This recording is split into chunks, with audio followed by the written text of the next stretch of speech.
आज से कई हजार वर्ष पूर्व कभी ये इलाका नदियों के बहने की वजह से हरा भरा था।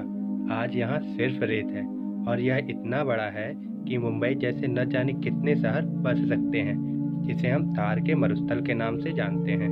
यह मरुस्थल भारत के उत्तर पश्चिम में तथा पाकिस्तान के दक्षिण पूर्व में स्थित है। भारत में इसका अधिकांश हिस्सा राजस्थान में स्थित है, परंतु कुछ भाग हरियाणा, पंजाब, गुजरात में है। पाकिस्तान के सिंध और पंजाब प्रांतों तक ये फैला हुआ है। यह ऐसी जमीन है जहां हालात के हिसाब से हर जीव और प्राणी को अपने आप में ढलना पड़ता है। यह एक ऐसा इलाका है जो सदियों से बहुत ही परिवर्तनशील रहा है, लेकिन यहाँ की संस्कृति आज भी वही है। जब रात होती है तो अंतरिक्ष में भारत साफ साफ दिखता है, लेकिन भारत के पश्चिमी इलाका जो कि एकदम अंधेरे से भरा हुआ होता है। यह इंडिया के पश्चिम में 2 लाख किलोमीटर वर्ग में फैला हुआ है, जो ग्रेट ब्रिटेन के साइज के बराबर है। यह अरावली पर्वत, जो कि दुनिया का सबसे ऊंचा और पुराने पर्वतों में से एक है, यह वहां तक फैला हुआ है। यहाँ पर जीवन व्यतीत करना बड़ा ही मुश्किल काम है। यह मरुस्थल बालू के टिंबों से ढका हुआ एक तरंगित मैदान है। पास में एक शहर है जोधपुर, जिसे थार का दरवाजा भी कहा जाता है, जिसे हम ब्लू सिटी के नाम से भी जानते हैं। चलिए आपको बताते हैं कि इसका नाम ब्लू सिटी कैसे पड़ा। जोधपुर, जिसे कि थार का दरवाजा भी कहा जाता है, यहाँ के ब्राह्मण औरों से अलग दिखने के लिए यह अपना घर ब्लू कलर में रंगवाते थे, जिससे कि सबको यह पता चल सके कि यह एक ब्राह्मण का घर है। बाद में इस जोधपुर शहर को ब्लू सिटी के नाम से भी जाना जाने लगा और वहाँ के स्थानीय लोग इसे ब्राह्मण सिटी के नाम से भी जानते हैं, क्योंकि इस स्थान पर राजपूतों से ज़्यादा जनसंख्या ब्राह्मणों की है। थार मरुस्थल एक अद्भुत स्थान है। गर्मियों में यहाँ की रेत उबलती है, मतलब कि इतनी गर्मी होती है कि रोटियाँ सेकी जा सकती हैं। कुछ वहाँ के स्थानीय निवासी जो घड़े के अंदर पानी भरकर और चावल डालकर उस घड़े को रेत में काट देते हैं और अपने निजी काम में व्यस्त हो जाते हैं। 3 से 4 घंटे बाद वह पक जाता है।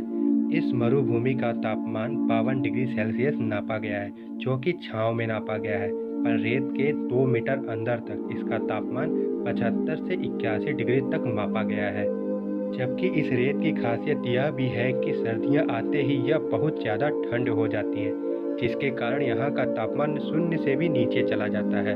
इस मरुस्थल में कई किलोमीटर चलने के बाद कहीं कहीं दूर दराज में एक गांव मिलता है, जहां का जीवन बड़ा ही बेरहम होता है। और इस मरुस्थल में अगर कोई सबसे ज़्यादा विकसित जगह है तो वो है जोधपुर, जहां का मुख्य व्यवसाय पशुपालन, जिसमें मुख्य रूप से ऊँट पाला जाता है।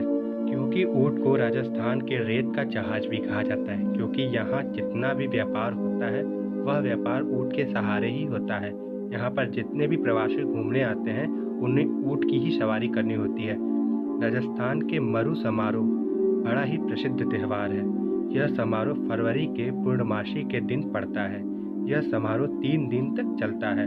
भारत में अगर वर्षा का मानचित्र समझा जाए तो राजस्थान के पूर्व से पश्चिम की तरफ जाने पर वर्षा बहुत कम होती है।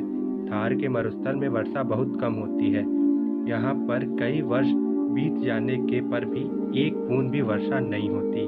अगर कभी वर्षा हो भी जाती है तो यहाँ के नालों और खाली जगहों पर बाढ़ आ जाती है, जिसके कारण यहाँ की जिंदगी अस्त व्यस्त हो जाती है। पर जल्दी ही यहाँ के नाले सूख जाते हैं और यहाँ पानी की कमी फिर से हो जाती है। यहाँ पर कई किलोमीटर दूर दूर तक कोई भी पेड़ नहीं होता, जिसके कारण यहाँ बेहद गर्मी और तेज धूप का सामना करना पड़ता है। और इस स्थान पर अगर सबसे ज़्यादा कुछ पाया जाता है तो वो है कटीली झाड़ियाँ। यहाँ हर जगह हर मोड़ पे कटीली झाड़ियाँ पाई जाती हैं।